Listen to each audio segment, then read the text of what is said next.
안녕하세요. 만나서 반갑습니다. 역사가 김영준입니다. 태조실록 제24부 탐나 목호들의 반란이라는 주제를 가지고 오늘 여러분과 같이 이야기를 나눠볼까 합니다. 1374년 9월 공민왕이 시해된 이후 새롭게 우왕이 즉위를 하게 됐습니다. 그러나 우왕의 시대가 아니라 이거는 이이님의 시대였다는 거죠. 권력은 오로지 이이님의 것이었고 이이님은 어린 왕을 끼고서 무소불위의 철권을 휘둘렀다는 거예요. 자, 그런데 이이님에게 적수가 아주 없었던 건 아니었습니다. 그러면 누가 이이님의 적수였냐? 사실 이이님한테도 좀 다소 껄끄러운 인물이 한 명 있었어요. 그게 누구였냐면은 이제 막 탐나를 평정하고 귀환한 최영이었다는 거죠.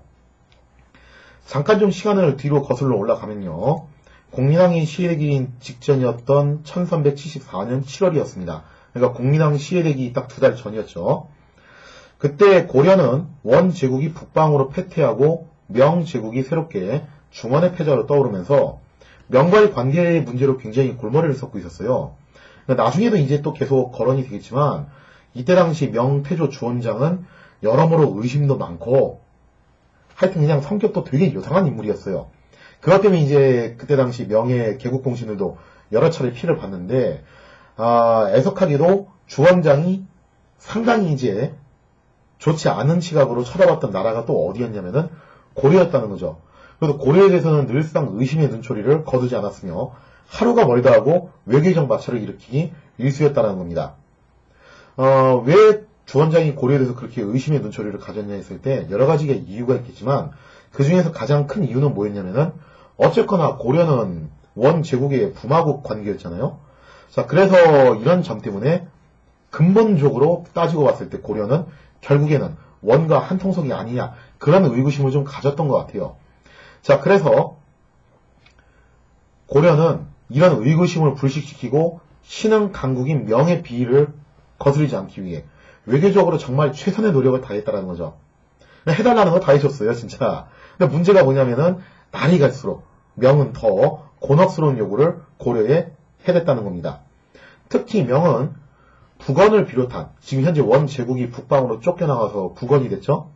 북원을 비롯한 이민족에 방비하기 위해서 군마를 고려에게 바칠 것을 요구를 하게 됩니다. 군마를 곡물로 바치라고 요구를 하게 되는데 문제가 뭐냐면은 이게 운송하다가 만약에 혹시라도 사고가 생기잖아요. 말이 뭐 중간에 다쳤다든가 좀 몇 마리가 도망갔다든가 그러면 주원장이 진짜 아주 펄펄 날뛰었다는 거예요. 그래서 이것 때문에 심지어 어떤 일도 있었냐면은 운송 도중에 생긴 문제에 대해서 책임을 물어가지고 고려 관료들이 사형을 당하는 경우도 왕왕 있었다는 거죠. 그래서 이런 것 때문에 고려가 상당히 이제 여러모로 난처한 입장이었는데 정말 난처한 상황이 생겼어요. 그게 뭐였냐? 1374년에 명제국은 사신을 파견해가지고 고려에 말을 무려 한두 필도 아니고 2000필을 요구하게 됩니다. 자, 그래서 여기서 이제 굉장히 심각한 문제가 발생하는데 이 2000필이나 되는 말을 어디서 수급을 할 것이냐. 수급할 곳이 있었어요. 그게 어디였냐면은 고려의 대표적인 말 목장이 있었거든요. 네, 바로 탐나입니다. 그 탐나, 오늘날의 제주도죠. 바로 그 탐나 지역이 대표적인 말 목장이었고 그래서 명제국에 납품할 말은 태반이 탐나 지역에서 수급을 할 수밖에 없는 상황이었다는 거죠. 근데 문제는 그 탐나 지역의 목장을 관리하는 사람들, 그걸 이제 목호라고 불렀는데 이 목호들이 이 일에 협조적이지 않았다는 거예요. 도대체 왜? 무슨 배짱으로? 어떤 깡으로? 일개의 목장 지기들이 고려 조정의 지시에 비협조적이란 말인가? 그죠? 자, 이에 대해서 이야기하기 위해서는 잠시 탐나의 역사를 되짚어볼 필요가 있습니다. 자, 사례를 통해서 한번 같이 왜 탐나 목호들이 비협조적으로 나왔는지 한번 살펴보도록 하겠습니다.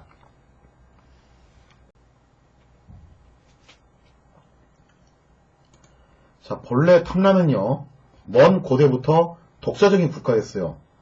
그런데 이 탐나가 삼국시대 때 백제에 복속을 하면서 조금씩 한반도의 역사에 편입이 되었다는 거죠. 자, 그러다 나중에 후에 신라가 삼한을 일통하게 되면서 탐나 역시 신라에 항복을 했고 정기적으로 조공을 바치는 그런 신세가 됩니다. 그러다가 신라가 무너지고 후삼국 쟁패가 일어난 끝에 고려가 이제 한반도에 패자로 들어서게 되죠. 자, 그러면서 탐라는 좀 더 강하게 한반도에 예속이 되는데, 이제 더 이상 탐라에서는 왕이라는 호칭을 쓰지 않고 군주에게는 성주, 지배층에게는 왕자라는 자코를 부여하게 돼요. 여기서 좀 약간 의아하게 생각하시는 분들이 계실 거예요. 성주? 아니 왜 군주한테 성주라고 부르지? 지배층한테는 왕자라고 그러고 왕자가 성주보다 높은 거 아닌가? 라고 생각하실 수 있는데, 여기서 말하는 성주는 어떤 성의 주인 그런 뜻이 아니라 이게 되게 재밌게도 별성자를 써요. 그러니까 별의 주인이라는 뜻이에요. 쉽게 말해서 뭐 이제 탐나를 일종의 별나라 정도로 생각을 했던 거죠. 그러니까 좀 멋있는 용어예요, 성주가. 이게 무슨 뭐 어느 성의 주인 이런 게 아니라 별나라 주인이라는 뜻의 그런 성주니까요. 자, 그래서 탐나의 왕족들한테는 성주, 그 다음에 지배층한테는 왕자라는 자코를 부여를 하게 되고, 탐나는 이제 고려에 굉장히 강력하게 예속이 되었다는 거죠.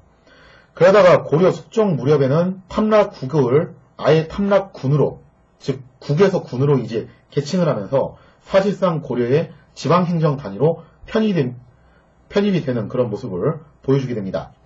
어떻게 보면은 일본의 오키나와하고 약간 좀 유사한 스타일로 그렇게 우리나라로 편입이 된 케이스인데, 그러나 여전히 성주들은 대를 이어 계속 세습이 되었고, 탐라에 파견된 고려의 관리들과 종종 마찰이 일어나기도 했다라는 거예요. 그러다가 결정적으로 고려가 원제국에게 복속되면서 탐라는 삼별초의 항쟁의 거점이 되기도 했었죠. 그리고 삼별초가 진압된 후에 탐라는 원제국이 직접 관할하는 탐라 총관부가 들어서게 됩니다. 자, 그리고 몽골인들은 탐라에 대규모 말 목장을 건설을 하게 돼요. 몽골인들이 와서 딱 보니까 이거 한라산 일대가 완만하게 그렇게 이제 경사가 올라가고 목초지가 자라는 지역이다 보니까 여기 목장 설치하면 좋을 것 같네 하면서 여기 이제 목장이 들어서게 됐다는 거예요.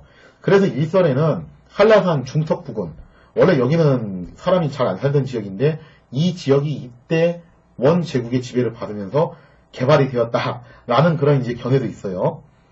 자, 물론 이제 이때 원제국에서 세웠던 탐라 총관부는 충렬왕 시기에 일단 반환이 됩니다.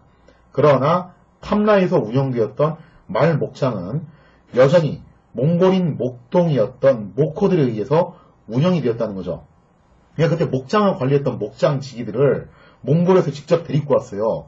그래서 목장을 지키는 몽골인들 해가지고 목장할 때 목자 쓰고 그 다음에 호는 뭐겠어요? 오랑캐 호자를 쓰는 거죠. 그래서 목호라고 부르게 되는데, 이 목호들, 그러니까 이 목호들이 사실은 몽골 사람들이잖아요. 몽골 사람들이면서 탐라에 와가지고 현지민들하고 나름 유착 관계를 가지면서 토착화된 세력이라고 보시면 돼요. 근데 이후에 고려 공인왕이 기천 이파를 수청을 한 것을 계기로 원제국과 분쟁이 발생하게 되자 탐라 목호들 역시 고려 정부에 대해서 노골적으로 저항하기 시작했다는 거예요. 그래서 이들은 걸핏하면 고려 조정의 반기를 들고 여기에 파견 나왔던 고려 관원들을 살해하는 등 그 폐악이 아주 극심했다는 거죠. 그러나 탐라 지역 자체가 원체 육지에서 멀리 떨어진 섬인데다가 이 목호들 전투력을 얕잡아볼 수가 없었다는 거예요. 여러분들이 그렇게 생각할 수 있어요? 아니 그 뭐 목장지기들이 싸움을 잘하면 얼마나 잘하겠어? 천만의 말씀. 양치기들이 싸움 되게 잘해요. 이게 세계 역사를 딱 놓고 보면은 양치기들 가운데서 아주 걸출한 그런 용사들이 나오는 경우가 꽤 많거든요.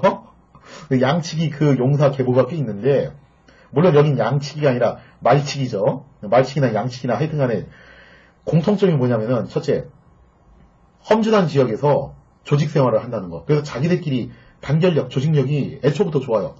그 다음에 두 번째로 이리 뛰고 저리 뛰고 하다 보니까 애들이 체력도 좋고 또 나름 그런 이제 기동 훈련도 상당히 평상시에 돼 있다라는 거예요. 그 다음에 세 번째, 맹수라든가 이런 것들에 또 맞서서 저항을 해야 되다 보니까 나름 또 이제 전투 숙달도 돼 있는 사람들이에요. 그러니까 이 목호들, 말치기들이 절대 무시 못하는 전투력을 갖고 있었다는 거죠.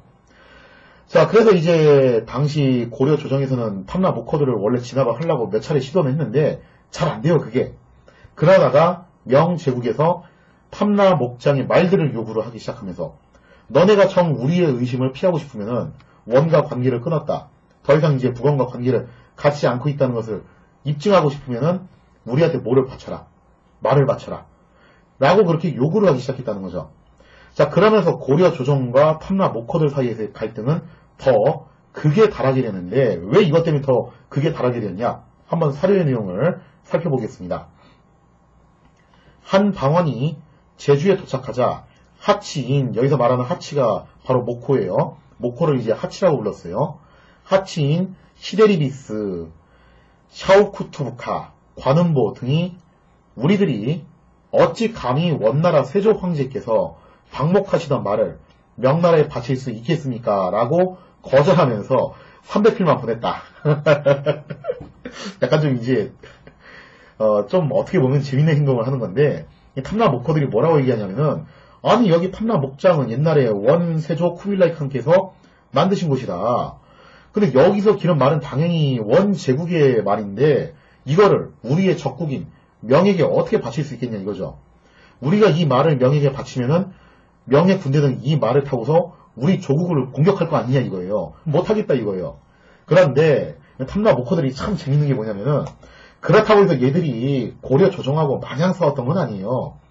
왜냐면 고려 조정이 정말 뚜껑 열려가지고 대대적으로 원정대 보내면은 답이 없는 건 마찬가지거든요 이쪽도. 그러니까 탐라 목호들이 했던 저항은 고려가 너무 화나지 않을 정도만 자신들의 힘과 실력을 보여주면서 고려 조정이 너무 화가 나지 않을 정도 수준까지만 그런 아슬아슬한 그런 선까지만 덤벼들었다는 거예요. 그래서 말을 아예 안 보낸 건 아니고 딸랑 이제 300필만 보낸 거죠. 자, 이렇게 되면서 이제 고려 조정이 상당히 좀 난감한 처지에 놓이게 됩니다. 왜냐면은 이때 명에서 요구했던 건 2000필인데 2000필에서 300필이면은 이거는 몇 분의 1이에요? 7분의 1. 꼴랑 7분의 1만 지금 확보를 한 거예요. 아니나 다를까. 그 이하 사료를 보면은 명 사신들이 난리가 났어요. 이때 명 사신으로 왔던 사람이 임밀, 채빈이라는 사람인데 자, 그 중에서 임밀이 뭐라고 얘기를 하냐? 이렇게 얘기를 해요. 임밀 등이 왕더러 제주의 말이 2000필에 미달하면 황제가 필시, 여기서 말하는 황제는 주원장이죠. 우리들을 도륙할 것이니 차라리 지금 왕의 손에 죽으렵니다 하고 뻗대자 왕이 말문이 막혀 마침내 제주 토벌을 결정했다. 그러니까 얘들이 그냥 차라리 여기서 우리를 죽이라고 하는 거예요. 이대로 이거 300필만 끌고 돌아가면은 주원장이 우리 가만 안 놔둔다. 그러니까 차라리 여기서 죽겠다 하면서 차라리 날 죽여라 하고서 그냥 그렇게 뻗댔다는 거죠. 근데 이게 거짓말은 아니에요. 솔직히 말하면 주원장 성격상 아마 임밀과 채비는 정말 목이 자릴 확률이 상당히 높았다라는 거죠. 그리고 공민왕도 지켜봤잖아요. 주원장 성격을. 자, 그래서 결국 어떤 이제 결정을 내리냐. 공민왕이 이제 화가 단단히 났죠. 지금 공민왕은 결국 고려 조정의 통제에 따르지 않았던 괘씸한 탐라 목호들을 어떻게 하자. 지금 이 기회에 아예 토벌을 해버리자라고 결정을 내렸다는 거예요. 그래서 이 기회에 단순히 탐라에 가서 군사적 행동을 하는 게 아니라 아예 탐라 목호들을 싹 쓸어버리고 확고하게 탐라를 고려의 영토로 귀속시키자는 거죠. 그렇게 해서 명예에 이제 바칠 말들도 수급하고 감히 이제 덤벼들었던 탐라 목호들을 괘씸한 탐라 목호들을 응징하기도 하고 그리고 이참에 탐라를 완벽하게 고려의 세력권으로 넣자라는 그런 이제 목표를 가지고서 탐라 원정이 기획이 되었다는 거예요. 그리고 또 요거는 어떤 의도도 있었냐면은 이게 탐라 총관부 지역이 좀 약간 애매하잖아요. 그죠? 고려한테 반환을 했다고는 하지만 아직도 이제 원의 목호들이 남아가지고 지금 여기에서 감나라 대추나라 하는 그런 상황인데 나중에 명에서 이런 말 할 수도 있어요. 우리 명이 원을 몰아내고 중원의 새로운 승자가 되었다. 그러니까 원이 갖고 있던 지분과 소유권은 다 누구 거라는 거예요. 우리 명의 거라는 거죠. 어서 들어본 말 같죠, 그죠? 맞아요. 나중에 철령 이북 얘기 이렇게 해서 달라고 하는 거잖아요, 그죠? 명이 그런 식으로 이제 강차를 부리는 바람에 요동 정벌론이 후대에 또 나왔던 건데 공민왕이 이제 그런 걸 예측을 했던 것 같아요. 그런 상황을 사전에 방지하기 위해서 이참에 탐라를 확실하게 우리 쪽으로 편입을 시키자라는 거죠. 자, 이렇게 해서 탐라 원정대가 결성되었는데 이 원정에 참여한 장수들은 정말 하나하나가 고려해서 내놓으라 하는 그런 베스트 멤버로 구성이 돼 있었다는 거죠.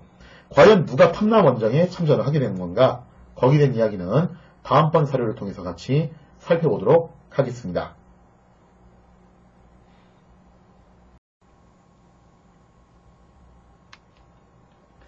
자, 하여간 국민당이 뭐 좀 이제 어떻게 보면은 비판받을 점이 있는 것도 사실이고, 모든 면에서 잘하진 않았어요, 국민당도.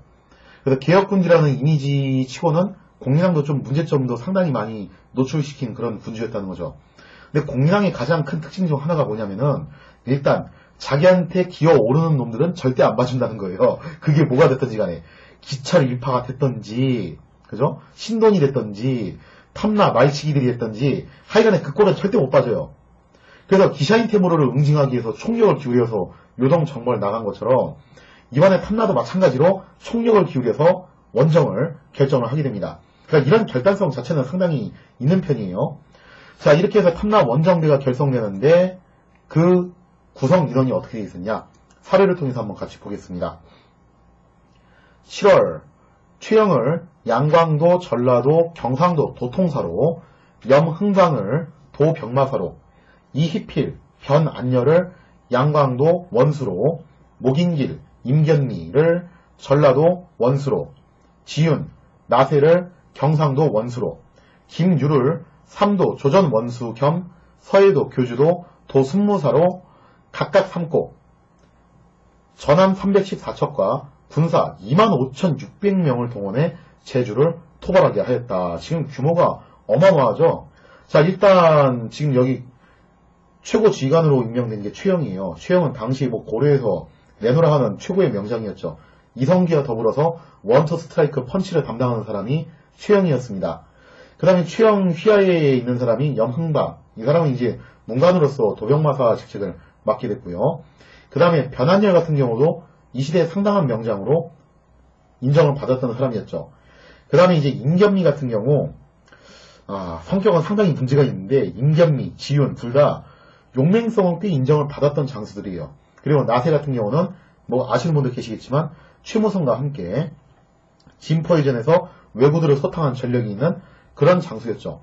그러니까 나름 그렇게 빠방한 그런 전력을 가지고서 탐락 원정을 결성하게 되었고, 이때 동원했던 전함만 314척, 그리고 군사 무려 25,600명인데, 이게 일설에 따르면은 제주도 총 인구하고 당시 거의 뭐 제주도 총 인구하고 맞먹는 수준의 병력을 투하했다라는 거예요. 그러니까 정말 작정하고 가는 거죠. 그만큼 고려 조정은 이번 기회에 탐라 목호 세력을 뿌리 뽑고 탐라를 완전히 고려의 통치하에 두고자 계획을 했다라는 겁니다. 자, 그러나 원정군 장수들의 표정은 별로 그렇게 밝아 보이지 않았어요. 왜냐하면은 여러모로 탐라 원정에는 고난과 역경이 따랐다는 거죠. 우선 첫째, 탐라는 육지에서 거리가 상당히 먼 섬이에요. 그래서 대규모 수송 작전이 좀 어려운 지역입니다. 그 다음에 두 번째, 탐라 목호들의 전투력은 절대 얕볼 수준이 아니에요.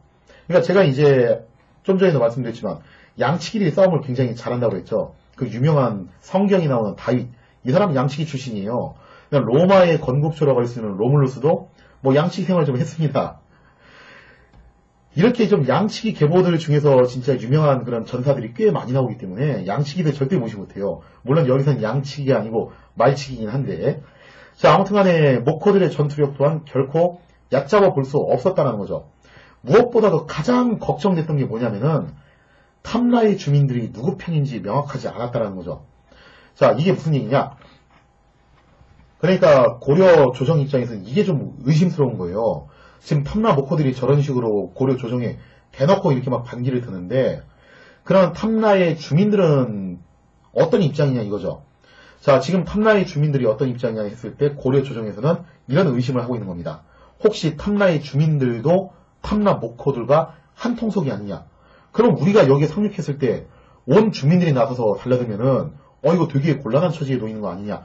그런 걱정을 할 수밖에 없었다라는 거죠. 이게 왜 이런 걱정을 하게 되는 거냐면은 탐라라는 곳 자체가 섬인데다가 너무 거리가 멀리 떨어져 있는 섬이다 보니까 정보가 부족해요. 정보가 부족하니까 이런 의구심과 두려움도 더 커질 수밖에 없었다는 거죠. 근데 실제로 이때 탐라 사람들이 그럼 누구 편이었냐 했을 때 아마 좀 어느 정도 갈렸을 거예요. 탐라 사람들도. 일단 첫째, 목호들이 상당히 오랜 세월 동안 지금 탐라에 거주를 하면서 토착 세력화됐죠. 그러면서 현지민들하고 어느 정도 정략 결혼 관계도 가졌을 거예요. 그러니까 이때 탐라 목호들과 정략 결혼 관계를 가지면서 나름 여기서 이제 덕을 본 사람들은 당연히 이제 목호들 편을 들었을 것이고, 그게 아니라 이 또 탐라 목호들이 와가지고 점잖게 행동을 했겠어요. 와가지고 얼마나 여기서 그냥 온갖 토색질을 하면서 다녔겠어요. 여기에 시달림을 당했던 사람들은 고려 조정을 애타게 이제 찾았겠죠. 그러니까 이제 탐라 주민들도 이런 식으로 좀 갈렸을 거예요. 자, 아무튼 이런 불확실성이 상당히 많았던 원정이다 보니까 그래서였는지 출발할 때부터 분위기가 별로 좋지 않습니다. 자, 그 이하 사례 내용을 보면요. 제추들이 모여서, 여기서 제추는 이제 제신과 추밀, 상당히 이제 고위 관료들이죠. 이 고위 관료들이 모여서 전별을 하는 자리에서 모든 장수들이 다 눈물을 흘렸으나 최영과 변한열만은 태연 자약하였다. 자, 여기 모든 장수들이 왜 눈물을 흘렸겠어요? 이유는 써있지 않지만 미뤄 짐작건데 아마 그런 불확실성으로 인한 두려움 때문일 거예요. 탐라는 이건 거리도 엄청나게 멀고 백길도 험할 텐데 무사히 갈 수 있을까? 그리고 탐라 목호들은 싸움도 잘하는데 이거 우리가 이길 수 있을까? 그리고 탐라 주민들은 도대체 누구 편일까? 그런 두려움 때문에 진짜 이제 가면 언제 오나 그런 생각을 좀 했던 것 같아요. 장수들이. 그러다 장수들이 이게 진짜 어떻게 보면 우리한테는 최후의 만찬이 될 수도 있다. 그런 생각을 하면서 이 전멸하는 자리에서 장수들이 다 죄다 눈물을 흘렸지만 역시 인물은 인물이죠. 최영 그리고 변한열만큼은 굉장히 태연한 태도를 보여주었다는 거죠. 자, 이렇게 해서 이제 좀 좋지 못한 분위기 속에서 탐라 원정대가 출발을 하게 되는데 출발할 때부터 또 문제가 생깁니다. 어떤 문제가 생겼냐? 거기에 대한 이야기는 사례를 통해서 같이 살펴보도록 하겠습니다.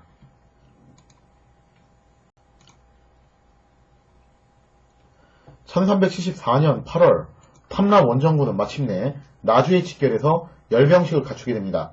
그리고 최영은 장수들에게 작전 명령을 하달하게 되는데 과연 그 작전 명령의 내용이 무엇이었냐 볼게요. 8월 군대가 나주에 당도하자 최영은 영산에서 열병한 후 장수들과 서로 명약했다. 그 작전 명령 내용이 상당히 긴데 그 중에서 핵심이 되는 내용만 제가 좀 간추려봤습니다. 성을 공격하게 되면 백성들 가운데 카치, 이 카치가 이제 목호들을 말하는 거죠. 카치와 한패가 되어 우리 명령에 따르지 않는 자들은 군사를 동원해 모조리 죽일 것이며 항복하는 자는 공격하지 말라. 그러니까 최영의 이 명령을 통해서도 알 수 있는 게 뭐냐면은 당시 고려군이 상당히 불안 심리가 있었다는 걸 알 수 있겠죠? 왜냐면은 탐라 주민들이 누구 편인지 좀 명확치 않다라는 거예요. 그래서 최영이 그렇다고 해서 무식하게 싹 다 죽여 그런 건 아니었고 가가지고 주민들이 만약에 목호들 편을 들면은 가차없이 죽이되 그렇지 않고 고려 조정 편을 들면은 죽이지 말고 전부 받아들여라. 자, 그렇게 이제 이 부분을 일단 먼저 얘기를 하게 되고요. 자, 그 다음에 그 이하 내용을 보면요. 주상께서 나에게 반역자들을 토벌하라는 분부를 내리셨으니 나의 말은 곧 주상의 말씀이다. 내 명령을 따르기만 하면 모든 일이 순조로울 것이다 라고 훈시하자 모든 장수들이 모자를 벗고 살해하였다. 여기서 이제 또 최영의 성격이 나오죠. 최영 특유의 성격. 이 성격하고는 좀 다른 리더십이에요. 나만 믿고 따라와. 내가 시킨 대로 하면 돼. 내가 시킨 대로만 하면은 이길 수 있어. 이게 최영 스타일의 리더십이에요. 자, 그렇게 이제 훈시를 하자 모든 장수들이 모자를 벗고 살해를 했는데 근데 출발하자마자 시작부터 좀 문제가 돼요. 어떤 문제가 생기냐? 지금 원정대가 모든 준비를 마치고 탐라로 출발을 해야 되는 상황인데 어쩐 일인지 최영은 탐라로 진격하는 것을 미루게 됩니다. 왜냐? 아직 서해도 지역에서 징발한 전함 100척이 도착하지 않았다는 것 때문에 그래요. 그러니까 최영 입장에서는 그 전함들이 다 오고 난 다음에 총 병력이 직결해서 한꺼번에 출발해야 된다고 주장을 한 거죠. 하지만 휘하 장수들은 이제 초조할 수밖에 없었죠. 왜냐면은 이번 작전은 단순히 탐라 목호들을 쳐부수는 것으로 끝나는 게 아니라 명제국에 바칠 말들을 수급하는 게 최종 목표예요. 그런데 만약에 여기서 너무 시간을 끌어서 장기전으로 가게 되면은 말 수급을 제때 못하게 되면은 나중에 어떤 추궁이 뒤따를지 어떻게 하냐 이거죠. 자, 그래서 결국 갑갑해진 장수들은 최영에게 서둘러 출발하자라고 건의를 하게 됩니다. 사료의 내용을 보면요. 항진하여 검산 곳에 도착하자 장수들이 출항한 지 이미 오래되었고 바람도 점점 높아지고 있으니 행선을 서둘러야 합니다. 라고 건의하였다. 그러나 최영이 오늘은 바람새가 좋지 않고 100척에 이르는 서해도의 전함도 도착하지 않았으니 어찌 먼저 가겠는가라고 반대하자 장수들이 한스럽게 여기고 답답해했다. 뭔가 좀 분위기가 상당히 좋지 않죠. 그러니까 여기서 의견 충돌이 일어난 건데 총지휘관이었던 최영은 서해도에서 징발한 100척의 군함이 올 때까지 일단 기다려야 된다. 그러나 여타 장수들은 그럴 시간 없다. 그랬다가 이거 장기전으로 가가지고 제때 말을 공급을 못하면은 나중에 뒷감당 어떻게 할 거냐. 일단 여기 있는 것만 가지고서라도 먼저 출발을 해야 된다. 하면서 서로 옥신각신 했다라는 거죠. 자, 그러면서 고려의 지휘부는 이렇게 원정 시작부터 좀 순탄치 않았던 바람의 방향과 지휘부 사이의 의견 충돌로 갈등이 심화되었다는 겁니다. 과연 최영은 지도력을 발휘해서 이러한 갈등을 봉합하고 탐라 원정을 성공적으로 마무리할 수 있을 것인가? 최영의 리더십이 이제 시험대에 올라오게 된 거죠. 거기에 대한 이야기는 다음 시간에 같이 다루도록 하겠습니다.